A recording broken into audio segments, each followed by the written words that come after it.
नमस्कार दोस्तों, मैं कन्हैया लाल स्वागत करता हूं आपका इस YouTube channel study with KL sir में।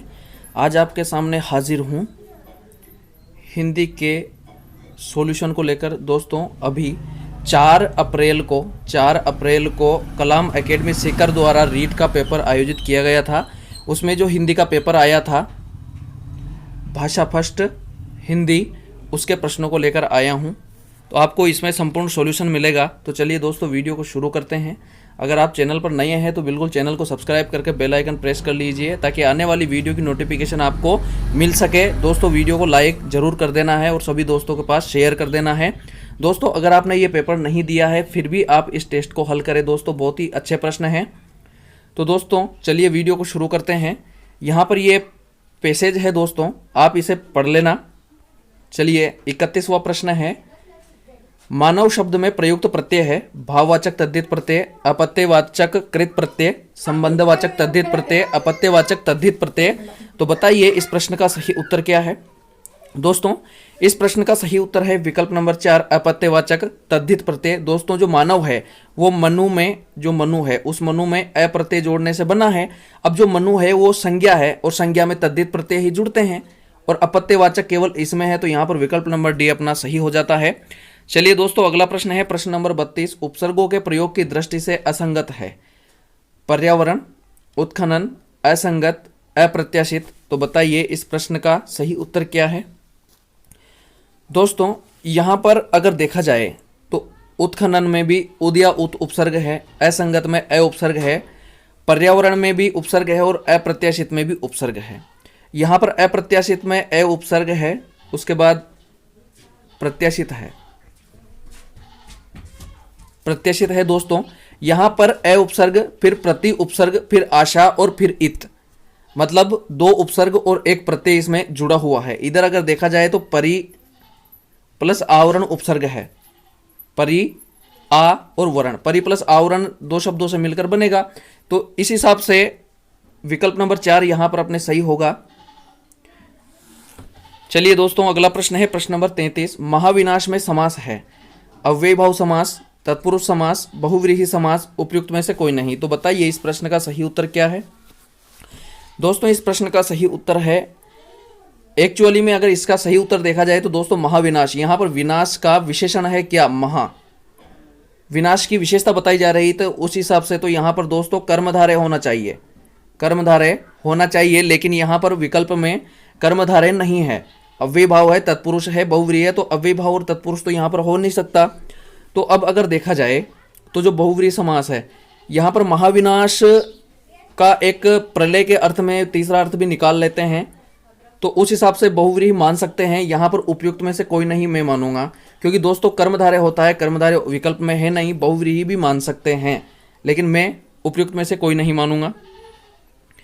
बाकी प्रेक्षक के ऊपर डिपेंड करता है कि उस समय वो बनाने वाला क्या अर्थ लगाए, किस हिसाब से माने। 34वां प्रश्न है दोस्तों, गद्यांश में प्रयुक्त घोर संकट में घोर है संज्ञा, विशेष्य, विशेषण, क्रिया विशेषण। तो बताइए इस प्रश्न का सही उत्तर क्या है। दोस्तों इस प्रश्न का सही उत्तर जाहिर सी बात है विशेषण है, संकट विशेष्य है और जो घोर है वो विशेषण है। अगला प्रश्न है दोस्तों प्रश्न नंबर 35, निम्न में गंगा का पर्यायवाची शब्द नहीं है विष्णुपति, भागीरथी, कालिंदी, नदीश्वरी। तो बताइए इस प्रश्न का सही उत्तर क्या है। दोस्तों इस प्रश्न का सही उत्तर होगा विकल्प नंबर सी कालिंदी। दोस्तों यहाँ कालिंदी जो है वो गंगा का पर्यायवाची नहीं होकर के यमुना का पर्यायवाची है, तो यहाँ पर विकल्प नंबर 3 अपना सही हो जाएगा। चलिए दोस्तों अगला प्रश्न है, फिर से पैसेज आ गया है दोस्तों, वीडियो लंबा नहीं हो इसलिए मैं डायरेक्ट प्रश्न पर आता हूँ। आप बिल्कुल पैसेज को पढ़ने के बाद प्रश्न को हल करें। दोस्तों 36वां प्रश्न है, लिंग की दृष्टि से असंगत है बयार, छतरी, अनुभव, थकावट। तो बताइए इस प्रश्न का सही उत्तर क्या है। दोस्तों इस प्रश्न का सही उत्तर होगा विकल्प नंबर सी अनुभव। दोस्तों यहाँ पर जो अनुभव है वो पुल्लिंग है, बयार, छतरी और थकावट ये स्त्रीलिंग शब्द हैं। अगला प्रश्न है प्रश्न नंबर 37, हमने इस छतरी पर लगभग आधे घंटे विश्राम किया, वाक्य में प्रयुक्त काल है आसन्न भूतकाल, सामान्य वर्तमान काल, सामान्य भूतकाल और अपूर्ण भूतकाल। तो बताइए इस प्रश्न का सही उत्तर क्या है। दोस्तों यहाँ पर वर्तमान काल हो नहीं सकता, अपूर्ण भूतकाल हो नहीं सकता, क्योंकि वो तो हो गया कार्य। तो यहाँ पर विकल्प नंबर सी अपने आएगा सामान्य भूतकाल। अगला प्रश्न है, निम्न में से राजस्थानी शब्द का हिंदी रूप बयार है बायरी, भाड़, एवं भी दोनों, भगुलियो। तो बताइए इस प्रश्न का सही उत्तर क्या है। दोस्तों यहाँ पर अगर देखा जाए तो जो कहते हैं ना कि बाढ़ चल रही है वो बै बकरी वाले से होता है, तो यहाँ पर ये नहीं होकर के बायरी होना चाहिए। जो बायरी है वो बयार, बायरी, हवा, इसका समानार्थी शब्द है। तो विकल्प नंबर 1 यहाँ पर सही होगा। अगला प्रश्न है प्रश्न नंबर 39, इन दरवाजों में अंधेरा रहता है। वाक्य में प्रयुक्त काल है सामान्य वर्तमान काल, अपूर्ण वर्तमान काल, सामान्य भूतकाल, कोई नहीं। तो बताइए इस प्रश्न का सही उत्तर क्या है। दोस्तों इस प्रश्न का सही उत्तर होगा विकल्प नंबर 1 सामान्य वर्तमान काल। दोस्तों अपूर्ण वर्तमान काल हो नहीं सकता। अगर अपूर्ण वर्तमान काल रहे तो वहां पर आता है रहा है, रही है, रहे है, जारी होता है, तो यहां पर ये हो नहीं सकता, ये है नहीं। भूतकाल यहां पर है नहीं, तो सामान्य वर्तमान काल विकल्प नंबर 1 अपना सही होगा। अगला प्रश्न है दोस्तों प्रश्न नंबर 40, गद्यांश में सभा शब्द प्रयुक्त हुआ है, एक वचन में, बहुवचन में, दोनों में, कोई नहीं। तो बताइए इस प्रश्न का सही उत्तर क्या है। दोस्तों इस प्रश्न का सही उत्तर है विकल्प नंबर 1 एक वचन में। दोस्तों जो सभा शब्द है, इस सभा का बहुवचन बनता है सभाएं, सभाओं। तो यहां पर विकल्प नंबर 1 अपना सही है, क्योंकि यहां पर सभा है, वहां पर भी गद्यांश में भी सभा आया है। अगला प्रश्न है दोस्तों प्रश्न नंबर 41, आपने बुलाया होता तो हम अवश्य आते, अर्थ के आधार पर वाक्य का भेद है। संदेहार्थक वाक्य, इच्छार्थक वाक्य, आज्ञार्थक वाक्य और संकेतार्थक वाक्य। दोस्तों जो इच्छा है, इच्छार्थक वाक्य में अच्छी इच्छा की जाती है, भगवान करे ऐसा हो। आज्ञार्थक में आज्ञा दी जाती है, तो ये भी नहीं हो सकता, ये भी नहीं हो सकता। संदेहात में संदेह प्रकट किया जाता है, यहां पर संदेह भी प्रकट नहीं हो रहा है, तो यहां पर विकल्प नंबर 3 अपना हो जाएगा संकेतार्थक वाक्य। अगला प्रश्न है दोस्तों प्रश्न नंबर 42, निम्नलिखित वाक्य को मिश्र वाक्य में परिवर्तन कीजिए। राम आया और श्याम चल दिया। दिए हुए वाक्य में परिवर्तन संभव नहीं। श्याम चल दिया, राम आ गया। जैसे ही राम आया श्याम चल दिया, राम के आने पर श्याम चला गया। तो बताइए इस प्रश्न का सही उत्तर क्या है। दोस्तों इस प्रश्न का सही उत्तर होगा विकल्प नंबर सी, जैसे ही राम आया और श्याम चल दिया, ये मिश्र वाक्य है। अगला प्रश्न है दोस्तों प्रश्न नंबर 43, हंस पद किस विराम का एक और नाम है। अल्प विराम, पूर्ण विराम, लोप विराम, त्रुटि विराम। तो बताइए इस प्रश्न का सही उत्तर क्या है। दोस्तों इस प्रश्न का सही उत्तर है विकल्प नंबर डी, त्रुटि विराम। दोस्तों त्रुटि विराम का प्रयोग वहां करते हैं जैसे अपन कुछ लिख रहे हैं, अचानक बीच में छूट गया, तो वहां पर अपन निशान लगा करके नीचे लिख देते हैं वो शब्द, वहां पर हंस पद का प्रयोग करते हैं और वो त्रुटि विराम के लिए प्रयुक्त होता है। तो हंस पद का एक और नाम त्रुटि विराम है। दोस्तों भले आपने ये पेपर नहीं दिया, फिर भी आपके लिए हल करना जरूरी है। बहुत ही अच्छे प्रश्न है। आखिर में कमेंट में जरूर बताकर जाना कि आपके कितने सही हुए। दोस्तों 44वां प्रश्न है, अटल बिहारी वाजपेयी भारत के सबसे भले नेता हैं। रेखांकित वाक्यांश है संज्ञा पदबंध, विशेषण पदबंध, क्रिया विशेषण पदबंध और सर्वनाम पदबंध। तो बताइए इस प्रश्न का सही उत्तर क्या है। दोस्तों यहां पर इस प्रश्न का सही उत्तर होगा विशेषण पदबंध।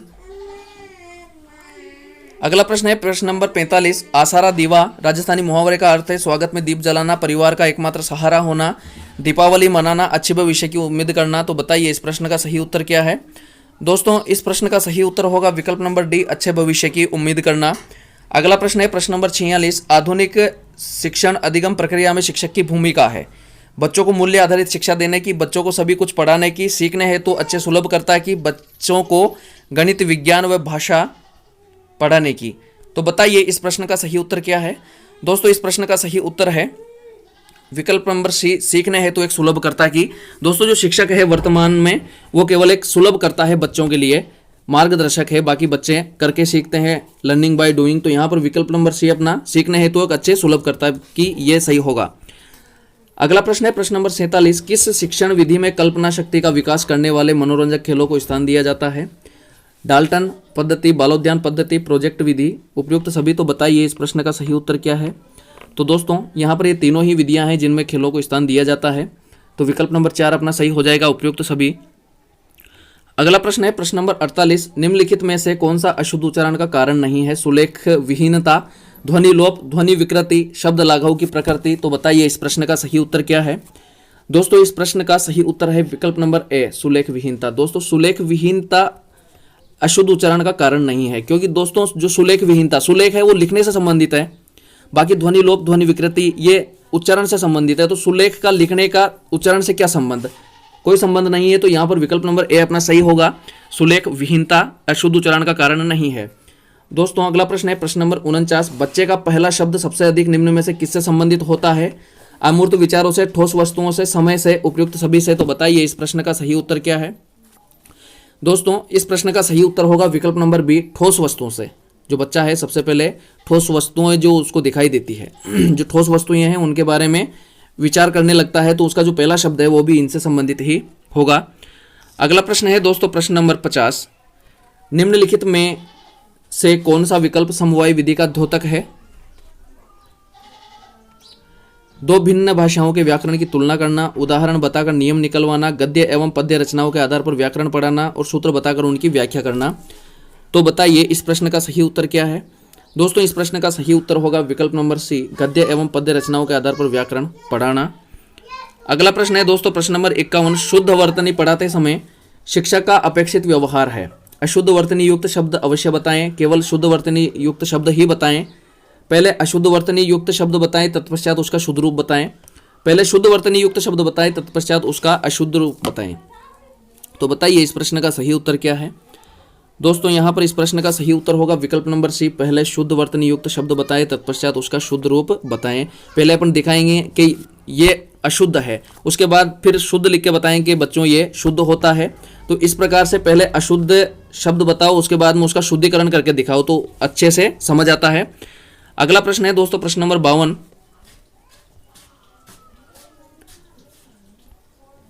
प्रश्न नंबर 52 है दोस्तों, एक शिक्षक कक्षा में कविता के वाचन पाठ का आयोजन कर रहे हैं। वे किस प्रकार के भाषाई कौशल के विकास का उपाय कर रहे हैं? अभिव्यक्ति एवं अर्थग्रहण, अभिव्यक्ति, इनमें से कोई नहीं। तो बताइए इस प्रश्न का सही उत्तर क्या है? दोस्तों यहाँ पर इस प्रश्न का सही उत्तर होगा विकल्प नंबर 1, अभिव्यक्ति और अर्थग्रहण। अगला प्रश्न है प्रश्न नंबर 53, वर्णमाला पढ़ना और वर्णमाला लिखना कौन सा कार्य पहले कराया जाता है? वर्णमाला लिखना, पढ़ना, वर्णमाला लिखना और पढ़ना, ये सभी। तो बताइए इस प्रश्न का सही उत्तर क्या है? दोस्तों इस प्रश्न का सही उत्तर है विकल्प नंबर 1, बी, वर्णमाला पढ़ना। दोस्तों लिखने से पहले पढ़ना सिखाया जाता है, तो यहाँ पर बी वाला सही आंसर होगा। अगला प्रश्न है प्रश्न नंबर 54, शिक्षण की नवाचार विधियाँ जिसमें छात्र स्वयं की सीखने की गति से सीखता है कहलाती है? आगमन विधि, हर्बर्टीय विधि, अभिक्रमित अनुदेशन और दल शिक्षण। तो बताइए इस प्रश्न का सही उत्तर क्या है? दोस्तों इस प्रश्न का सही उत्तर है विकल्प नंबर सी, अभिक्रमित अनुदेशन। जो बच्चा है वो सीखने की स्वयं की गति से सीखता है। अभी जो शिक्षा है बाल केंद्रित शिक्षा है, तो यहाँ पर अभिक्रमित अनुदेशन यहाँ पर अपने सही होगा दोस्तों। अगला प्रश्न है प्रश्न नंबर 55, कौन सा कथन असत्य है? पाठ्यपुस्तक का प्रस्तुतिकरण सरल से जटिल होना चाहिए। मुद्रण पाठ्यपुस्तक का रूपात्मक पक्ष है। पाठ्यपुस्तक शिक्षण का साध्य है और पाठ्यपुस्तक कक्षा शिक्षण का प्रमुख साधन है। तो बताइए इस प्रश्न का सही उत्तर क्या है? दोस्तों इस प्रश्न का सही उत्तर होगा अपने विकल्प नंबर सी, पाठ्यपुस्तक शिक्षण का साध्य है। दोस्तों ये गलत कथन है। पाठ्यपुस्तक शिक्षण का साध्य नहीं होकर के साधन है दोस्तों, पाठ्यपुस्तक साधन है। तो विकल्प नंबर सी अपना सही होगा। अगला प्रश्न है प्रश्न नंबर 56, हिंदी भाषा की वर्तमान परीक्षा प्रणाली का दोष है। अनेक भाषिक तत्वों के परीक्षण की उपेक्षा, साहित्यिक सौंदर्य तत्वों के बोध, अनुभूति व अभिरुचि के परीक्षण की उपेक्षा, विषय वस्तु पर अत्यधिक बल, उपरोक्त सभी। तो बताइए इस प्रश्न का सही उत्तर क्या है? दोस्तों वर्तमान परीक्षा प्रणाली का जो दोष है वो सभी है, उपरोक्त सभी यहाँ पर होगा। अगला प्रश्न है प्रश्न नंबर 57, प्रश्न नंबर 57 है, ये कथन किसने कहा कि उपचारात्मक शिक्षण बुरी आदतें पढ़ने व अच्छी आदतें नहीं होने पर प्रदान किया जाता है? गुल्बी, मायर्स व ब्लोयर, सिम्पसन व योकम, स्किनर, ट्रेक्सलर। तो बताइए इस प्रश्न का सही उत्तर क्या है? दोस्तों यहाँ पर काफ़ी खोजबीन की, देखा तो यहाँ पर जो एक्यूरेट आंसर है वो मिल नहीं पाया है। स्किनर हो नहीं सकता, ये दोनों नहीं है, तो मेरे हिसाब से इसमें ये है। बाकी जैसे ही अपडेट मिलेगा निश्चित रूप से इसका अपडेट करा दिया जाएगा कि इसमें सही क्या है, पर फिलहाल के हिसाब से मेरे हिसाब से ट्रेक्सलर यहाँ पर होना चाहिए। अगला प्रश्न है दोस्तों प्रश्न नंबर 58, एक जांच पत्र कई बार दिए जाने पर भी फल में एकरूपता बनी रहे, यह परीक्षण का कौन सा गुण है? वस्तुनिष्ठता, विश्वसनीयता, वैधता, मानकीकरण। तो बताइए इस प्रश्न का सही उत्तर क्या है? दोस्तों इस प्रश्न का सही उत्तर होगा विकल्प नंबर बी, विश्वसनीयता। एक जांच पत्र कई बार दिए जाने पर भी फल में एकरूपता बनी रहती है, परिणाम में अंतर नहीं आता है, तो वह विश्वसनीयता होता है। अगला प्रश्न है प्रश्न नंबर 59, निम्न में से कौन सा एक प्रत्याभिज्ञान प्रकार का वस्तुनिष्ठ प्रश्न नहीं है? मिलान प्रश्न, एकांतर अनुक्रिया प्रश्न, रिक्त स्थान पूर्ति प्रश्न, सादृश्य अनुभव प्रश्न। तो बताइए इस प्रश्न का सही उत्तर क्या है? दोस्तों इस प्रश्न का सही उत्तर होगा विकल्प नंबर सी, रिक्त स्थान पूर्ति प्रश्न। चलिए दोस्तों अगला और आखिरी 60वां प्रश्न है। अगर आपने वीडियो को अभी तक लाइक नहीं किया है तो बिल्कुल दोस्तों वीडियो को लाइक कर दीजिए। 60वां प्रश्न है दोस्तों, कौन सा शैक्षिक निदान की प्रक्रिया का हिस्सा नहीं है? छात्रों का चयन, शिक्षण विधि का चयन, किसी वस्तु के विशिष्ट क्षेत्र का चयन, कठिनाई स्थलों का अन्वेषण। तो बताइए इस प्रश्न का सही उत्तर क्या है? दोस्तों इस प्रश्न का सही उत्तर है विकल्प नंबर डी, कठिनाई स्थलों का अन्वेषण। दोस्तों यह निदानात्मक से संबंधित नहीं है। छात्रों का चयन किया जाता है, बिल्कुल करते हैं, शिक्षण विधि का चयन भी किया जाता है और विषय वस्तु का जो विशिष्ट क्षेत्र है उसका चयन भी किया जाता है और फिर कारणों का पता लगाते हैं कि बच्चा सीख क्यों नहीं रहा है, तो वो निदानात्मक शिक्षण होता है, निदानात्मक प्रक्रिया होती है। तो यहाँ पर ये कठिनाई स्थलों का अन्वेषण उससे संबंधित नहीं है। तो चलिए दोस्तों आज के लिए इतना ही, मिलते हैं जल्दी ही नए वीडियो में नए टेस्ट के साथ, तब तक के लिए नमस्कार।